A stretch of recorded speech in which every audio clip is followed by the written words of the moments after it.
जय मसीह की पास्टर जी। जय मसीह की बेटा, कैसे हो और तबीयत कैसा है? अभी तक ठीक नहीं हुआ। क्यों, क्या हुआ? मैं 2 पास्टर्स पास को गई, कुछ फ़र्क नहीं पड़ा। 2 डॉक्टर्स पास को गई, कुछ फ़र्क नहीं पड़ा। मैं आपके पास आई थी, आप मुझे वचन बोले था जीवन और जल और आहार पर प्रभु आशीष देगा, मगर मुझे कुछ फ़र्क नहीं पड़ा। ठीक है, तो 6 महीने पहले जब तुम आए थे तो मैंने तुम्हें एक वचन दिया था, निर्गमन की किताब और उसका 23 अध्याय और उसके 25 आयत में लिखा है कि तू अपने परमेश्वर यहोवा की उपासना करना, वह तेरे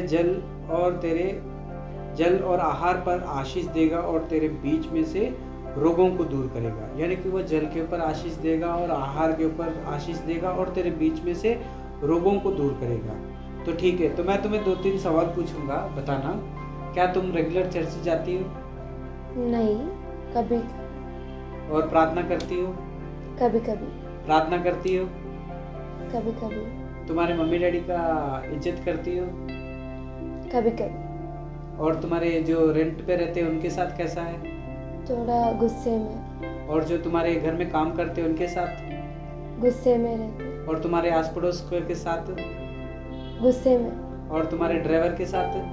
उनके साथ भी गुस्से में। सबके साथ गुस्से में रहोगे तो रोग कैसा दूर होंगे? वचन में लिखा है कि वो तेरे जल और तेरे आहार पर आशीष देगा और तेरे बीच में से रोगों को दूर करेगा। तो इसका मतलब है कि ऊपर के वचन में लिखा है कि अपने परमेश्वर यहोवा की सेवा भी करना। क्या कभी सेवा की परमेश्वर के घर में आके? नहीं। ठीक है, तो तुम्हें पास्टरों को बदलने से, डॉक्टरों को बदलने से तुम्हारे रोग ठीक नहीं होंगे। तुम्हारे रोग कब ठीक होंगे? जब तुम अपने दिल को बदल दोगे, जब तुम दिल अपना यीशु मसीह को दोगे।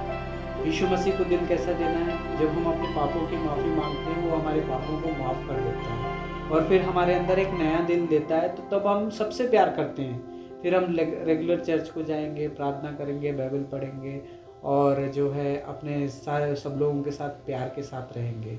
अगर तुम भी ठीक होना चाहती हो तो प्रभु अपना वचन में कह रहा है कि मैं तेरे रोग को ठीक करूँगा, लेकिन तुम्हें अपने पापों की माफ़ी मांगनी है और सबसे प्यार करना है। पास्टर को और डॉक्टर को बदलने से कुछ फ़र्क नहीं पड़ेगा, तुम अपने दिल को बदल दो। आज मैं तुम्हारे लिए प्रार्थना नहीं करूँगा, तुम प्रार्थना करो। आओ, घुटने टेको और प्रार्थना करो और माफ़ी मांगो।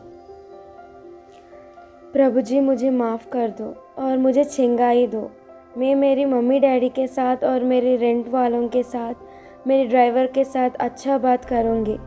मुझे माफ़ करो, यीशु के नाम से, आमीन। आमीन। God bless you.